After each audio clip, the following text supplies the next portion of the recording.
Only two teams remain in this college football season. Only one game left.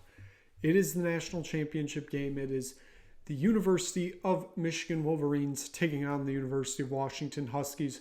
Welcome into a special episode of Pigskin Perspectives as we preview this national championship game. It's a game that has been, I don't think many predicted back in August that we would get, but here we are, two teams left, and we've got very interesting storylines both ways. Somebody on Monday night will be taking the crown off the Georgia Bulldogs, who have been back-to-back national championship champions, can't make it three in a row. And we wait in Houston as it is end of the era, end of many eras come Monday night when that final whistle blows. It is the end of the 14 playoff era. It is the end of the Pac-12. It is the end of regionality in general in college football, given the mammoth changes happening next year. It's the end for a lot of things. It may be the end for some coaches. Obviously, a lot of players playing their final game. Some may be playing their final game of football ever. It's the end of a long road that we've been waiting to get to since September or August, technically. But it's also a road we don't want to see end. So here we are in the national championship game. It is going to be Michigan and Washington live from Houston. Both these teams have won national championships before, won a lot more than others. Michigan has won 11, but it should be noted that they really have only won 3 post-World War II, which would be 1945. And modern day stat keeping starts at 1960, I believe, so that would only be 1. And Washington hits 2. They hit right at 1960. Both these teams have unclaimed national titles, but they're unclaimed for a reason. This is the first technical national championship game both these teams are playing in. Obviously, the national championship game is a more new feature in college football, as there really has only been one since 1999 with the formation of the BCS. For the first 8 years of its iteration, that's when it flipped between the 4 bowl games, between the Rose, Sugar, Fiesta, and Orange. That's when it rotated between the two. And then the next 8 was when there was an actually dedicated national championship game apart from the 4 BCS games. Both these teams never featured in either of those. So this is the first time that they will be playing in a game called the National Championship Game. Previous matchups, they have played actually a lot more times than I figured. And I mean, as you can see by the picture, you can guess where they have played a decent amount of times, and that is the Rose Bowl. Michigan has won 8 of the meetings. Washington has won 5.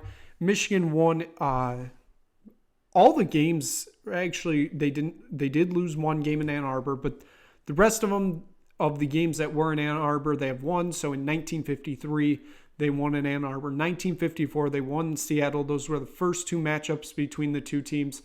1969 and 70, they did another home-and-home series. Michigan won both of those. They wouldn't face again until 1978 in the Rose Bowl, when Washington would get their first victory in the series. But it would only be a few years later that Michigan would get them right back in the Rose Bowl and win another. And then right after that, they did a home-and-home series on 83 and 84, and Washington won both of those. It would be until 1992 when they would meet again in the Rose Bowl. As they played in back-to-back Rose Bowls, those were split as Michigan won in 93 and Washington won in 92. They played a home-and-home series in 2001 and 2002. Both home teams won that. So the Huskies won in 2001 and the Wolverines won in 2002. And there was supposed to be a home-and-home series in 2020 and 2021, but due to the COVID pandemic, the trip at Washington got canceled the Big Ten Pac-12 almost didn't play football that season, but they did and ended up only being conferences. And so the only game of that series was played in 2021. I believe they rescheduled that Washington part of the series to some date in the 2030s, but even that most likely not even happening anymore due to obviously Washington joining the Big Ten next year. The road to Houston for both these teams has seen an undefeated road. One of these O's has got to go in this national championship game. Both teams come into this game 14-0. Somebody will be walking out 15-0. We look at Michigan's schedule. They really didn't have any tests until November when they had a 3-game stretch of at number 10 Penn State when they won 24-15, at Maryland, which was a 31-24 victory, and then at home versus number 2 Ohio State, which was a 30-24 victory. And then, of course, they had that test last week in the Rose Bowl when they won 27-20 in overtime. If you look at the Huskies, I've been saying it all year, and if you've been watching the channel, they haven't won a game by double digits since September. Each game seems like they're fighting for their lives. Why is that? No idea. They're a really good team, yet they constantly end up fighting for their lives. It's just, if you look at some of these scores, their 2 best games this year were against the same team, and that was Oregon. When they played at home against Oregon in October, it was a 36-33 victory on a missed Oregon field goal at the end of the game to send it to overtime. And then the Pac-12 title game in December. They came in as a 9-point underdog, won outright 34-31. They've played really good games. They were blowing out Texas for a while, and then they just let Texas get back into the game because they're like, we can't let a team win by double digits. We've got this streak running since September. That's not actually what they said, but you get the point. There is one common opponent on these teams. Both these teams traveled to East Lansing this year. Both teams throttled the Spartans. Michigan won 49-0. Washington won 41-7. Both just absolute massacres of the Spartans. But other than that, that is the only common opponent these two teams have next year or this year. They will have more common opponents next year, given that they will both be in the Big Ten. And these two are actually facing off beginning of October, I believe, in Seattle. So we will have a national championship rematch next year. The faces of the players on the teams may be a lot different, given there are a lot of seniors and super seniors and COVID seniors on these teams. But it's all about Monday night, and that is truly what we are here for. So let's get into the real nitty-gritty of this game. We talked about these last week with the playoff. Scoring offense, both these teams are right around even. Washington has the 10th scoring offense in the nation. They sit at 37.6 points per game average. Michigan sits at 14th with a flat 36 average points per game. Total yards, Michigan, they sit 48th in the nation. We've talked about this. They love the running game. You saw some of the scores. Yes, they blow out some opponents, but they're still lower than you would expect for a team that's 14-0. So they sit at 5,298 yards. Washington sits 6th in the nation. They love airing out that ball no matter what time of game it is, no matter the score, any of that. They love airing out the ball. 6,630 yards total this season. Average yards per game. Washington sits 10th in the nation. They average right around 473. So 473, 474 is it's exactly at 473.6. Michigan is well under that. They're almost 100 yards under. As they sit 72nd in the nation with a 378.4 average yards per game. But this game is going to be decided by most likely how both these defenses play. That's what got Michigan to the victory at the Rose Bowl last week against Alabama. It was their defense. Their offense is truly nothing special.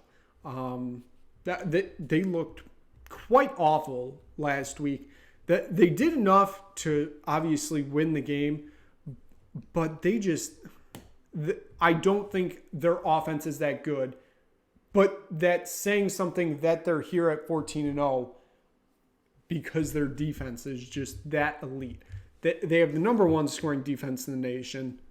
They average 10.2 points per game. So they average giving up 10 points a game. Compared to Washington, who sit 53rd, they give up 24.1 points a game. That is a wide gap. There's no really debating that. Total yards, again, wide gap. Michigan has given up 3,404 yards the whole season. That is just a outstanding number. I said that last week, and I'll say it again. Now it's second in the nation, but I mean, out of the two teams that are left, it's number one. Just outstanding numbers. Washington has given up 5,648 yards total on the season. That sits 127th. Now, you got to remember, there's 133 teams in the FBS.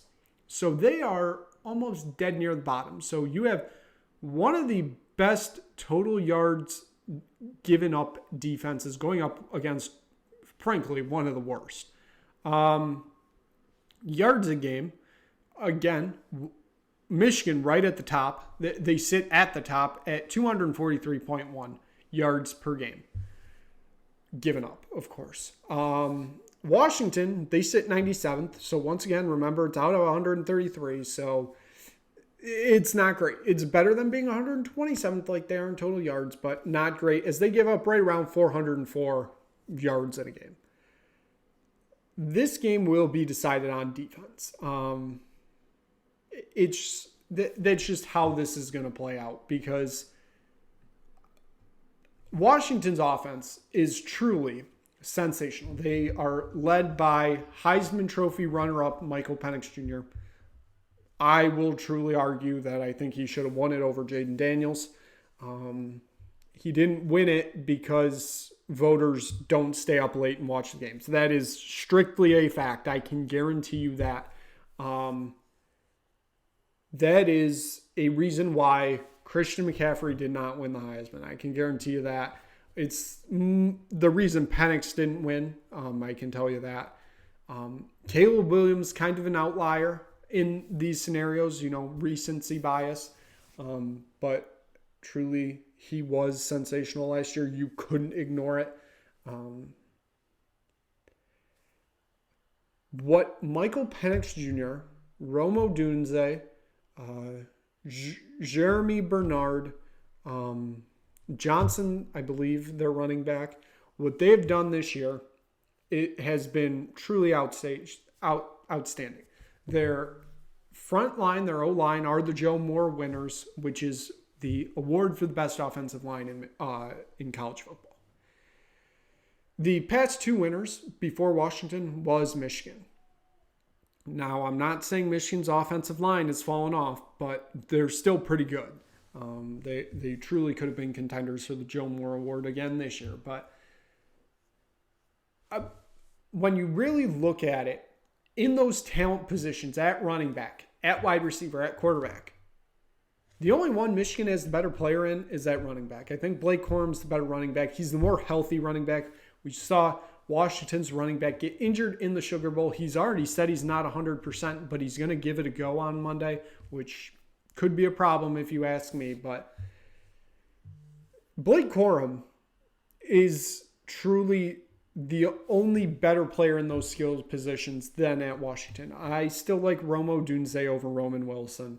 I like Michael Penix over J.J. McCarthy.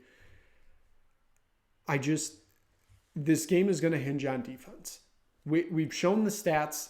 Michigan, not the best of offenses. They're going up against a defense that's not great. We'll just say it. They're not great. The Washington offense, which is one of the best in the nation, is going up against the best defense. Which defense, basically, is what we're saying, can get those key stops and ensure victory? Because if Washington starts stacking up, 3 and outs, and their offense is getting down the field, it's going to become a track race. And I don't know if Michigan is fully prepared for that. Michigan, I think, is more prepared for a ground and pound, 3 yards in a cloud of dust game where they're just going to run, maybe pass, run, maybe pass, and just try to milk that clock a lot. The more you keep Michael Penix off the field, the more you're keeping off playmaking abilities. I think that's going to be a key role for Harbaugh coaching-wise in this game. If you can keep, on Michigan's side, if you can keep Michael Penix off the field, there's a good opportunity to win this game. If you are keeping off their number 1, their number 2, their number 3 biggest threats, you've got a pretty good chance. With Kalen DeBoer on Washington's side, if you can start forcing J.J. McCarthy to, if you're stopping that run game and you're making J.J. throw, make him throw it because he's good, he's not great. You can really fluster his mind if you get him to throwing and you're forcing bad throws, forcing incompletions, maybe get an interception here or there, maybe cause a fumble here or there. That is going to be the key for this Washington team in winning this game. Force J.J. McCarthy into those mistakes. Because if you let Michigan play their game, they're going to basically run all over you. And even though the score won't look like it, you will be run down by the end of the game. Michigan has done it to a lot of opponents this year. And with the way Washington's defense is, it might happen again. But that defense has to make critical stops if they want to win this game. Because I know Michigan's defense is the best in the nation. I know that. But this Michael Penix offense is something Michigan has not seen this year. Jalen Milroe, I think, was the best quarterback that Michigan has faced this year. They shut him down with 6 sacks, 5 of them in the first half. Alabama's offensive line is not Washington's offensive line. They are in 2 completely different ball fields right now.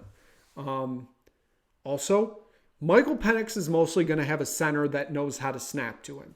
That also going to be a key factor in this game, just like the Alabama game. If that offensive line for Washington can stop the pass rush of Michigan and give Penix just a little bit of time to find a receiver downfield, there's a chance that Washington just start running away with this. I'm not saying it's going to look like the national championship of last year and it's going to turn out to be 65-7. I am not saying that. I'm just saying if Penix gets time and their defense is forcing Michigan off the field, this game could become 21-0 within the first quarter. Washington's playmaking abilities are just at a different level on offense. On defense, not so much, obviously. If Washington plays this game like they played both Oregon games, I'd argue those are the 2 best games Washington played this year, and kind of by far. They forced Bo Nix to throw balls he didn't want to. They didn't really let Oregon establish the run game. Oregon got the run game going, but they didn't let them establish it at the beginning of the game, which is a crucial part in the game, I think.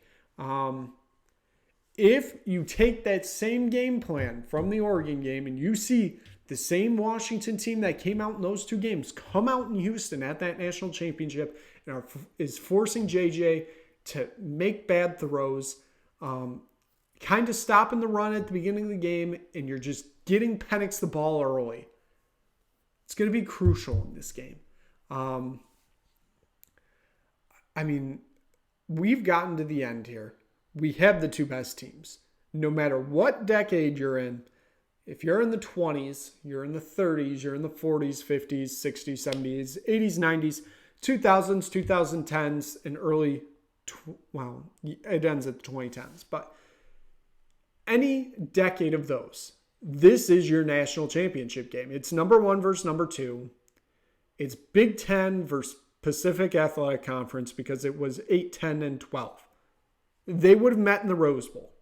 This is true, most likely. It feels like it's the end of a true era in college football with this game. The fact that it has ended here with this just kind of feels fitting. Obviously, if it was at the Rose Bowl, it would be much more fitting. But I don't think the Rose Bowl is hosting a national championship game ever again, which is a shame. We should have kept what we had with the BCS and just have it rotate between the 6. I would have much more enjoyed that. But here we are. We're in Houston. I mean, think about it. Yeah, we've gone to Dallas, which hosts the Cotton Bowl. So that would have been in the rotation. The next year, I believe it was Glendale, which is in the rotation, obviously, with the New Year's Six. The year after that, I believe was Santa Clara. So that's not in the rotation, but it was still, from all the reports, awful. The year after that, I believe it was Atlanta. That would be in the rotation. After that, Miami, I think, which would be in the rotation, obviously. Then it went to Indy, which obviously not in the rotation. Last year it was LA, not in the rotation. I just counted I'm missing 3 somewhere. I don't know, but... Oh, Tampa, they hosted one. That wouldn't be in the rotation, but I much rather would be more for the national championship game being rotated between those New Year's 6 games. So basically every stadium hosts it once every 6 years, which I don't think is a huge ask. You're still going to NFL stadiums minus the Rose Bowl, but the Rose Bowl is its own thing. This is truly the end of an era. It is. Next year, it's all different. But yet, here we are with the most traditional ending, with it being Big Ten versus Pac-12. And in the final game of the Pac-12, there is nothing more fitting. So I guess it is now time to make a prediction. I really don't know what to do here. If you've followed this channel, you know Michigan State in the blood. So that rules out one team easily. If you also follow the channel, you'll notice that I was a big proponent for Oregon this year. Big proponent for Bo Nix. Really enjoyed watching them play football this year. So if I take that Oregonness, kind of rules out another team here. So basically what I'm saying, I'm rooting for a Meteor to hit NRG Stadium at 6:30 Monday night. We don't have a national championship. Yeah, that would be nice. But that there is a 0.0000, a lot of zeros, 1% chance of that happening. So it's not happening. So I have to make a pick. I've gone back and forth. Defense is going to win this game, no matter what. I really, it has gone back and forth all week because Michigan's defense, number 1 in the nation. It's just, I think Washington forcing J.J. McCarthy into doing whatever is going to be the decider of this game. I don't know if they can do that. If they can, they're going to win this game. So I keep going back and forth. I may go back and forth after this prediction, but the official prediction, give me this hat. Yup. Sure. This is a Yukon Huskies hat from their national championship 2023 in Houston. But give me the Huskies. Give me Washington. They're winning the national championship. Now, of course, that I said that. I picked Alabama and Texas last week. They both lost. So congratulations to Michigan for winning the national championship. But Huskies all the way. Dubs up, whatever. The Washington W, I don't know. Whatever. Washington 15-0 after this game Monday night. Hopefully, maybe. I don't know. Back and forth, like I said. That's going to be what this game is. I truly don't think it's going to be a blowout. But I will say this. The line is at Michigan is a 4.5-point favorite, I believe. I know Washington has kept it close in all their games this year. I don't believe Washington keeps it within 4.5. Washington is winning outright or they're losing by 7 or more, I think. So just some gambling thought for you. So given that, that's going to wrap up this national championship preview. Thank you so much for watching this college football season. It has been a joy to just watch all this football. If you stumble across this channel somehow in the final game of the college football season and you enjoyed this video, well, you can come back. We're going to do a lot more NFL stuff with that season still going on. If you're just a college sports fan, well, college hoops is going on. There's a chance something happens there. March Madness creeping towards you, whether you know it or not. So thank you so much for watching. Like I said, if you just stumble across this, click like, click subscribe, tell anybody you know about it. We'll be here to recap on Pigskin Perspectives on Tuesday. We'll be here to recap the NFL too. NFL playoffs start next week. So if you want to watch that, you can. It will be here on Tuesday night. So thank you so much for watching, and we will see you back here soon for another episode of Pigskin Perspective.